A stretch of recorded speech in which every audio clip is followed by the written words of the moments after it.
Hi, I'm Ivan Zoot for Jatai Academy, and we dug into the bag of questions from our question bag, and we got a question about, hey, Ivan, hard parts, they're so popular. How do I know where to put a hard part? Great question. Couple of quick answers.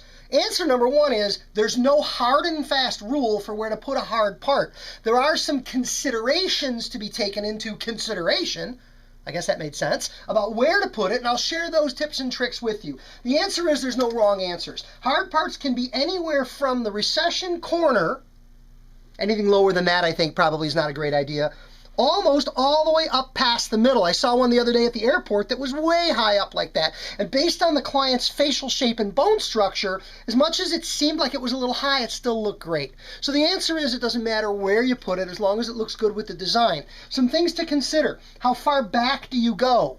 A lot of times how far back you'll go with a hard part will depend on the length of the top of the hair. If the hair's really short, think about a very short tight fade on ethnic textured hair, you take a hard parting really far back because you don't deal with growth pattern and direction in the crown. If you've got a client with a lot of hair on the top of the head and a very heavy swoop, if the light side is short and the heavy side is really long and heavy, you're going to go maybe not as far back as you could, but maybe 2/3 of the way back because it's going to give definition to the look and the style. As straight hair gets shorter, you probably won't want to go as far back. Kinky curly hair is shorter, we can go farther. But straight hair that's short, you might only want to go in a little bit because once the hair starts laying and falling, you'll obscure the hard parting. So how far back you go is going to really depend on a lot of top length within some of those parameters.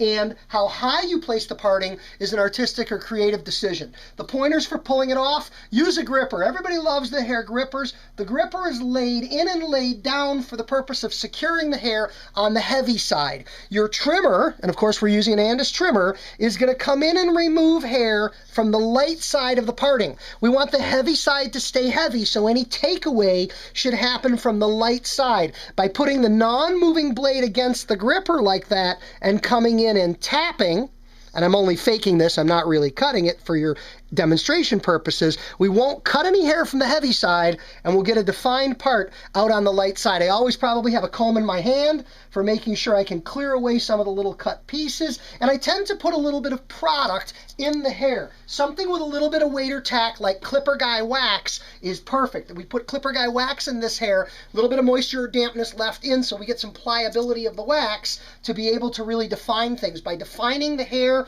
and what's on which side of the parting, we get a much cleaner parting. I'm Ivan Zoot for Jatai Academy, jatai.net. Go there for tons more videos, lots of information, and of course, all the Jatai products that you know and love. Thanks for watching.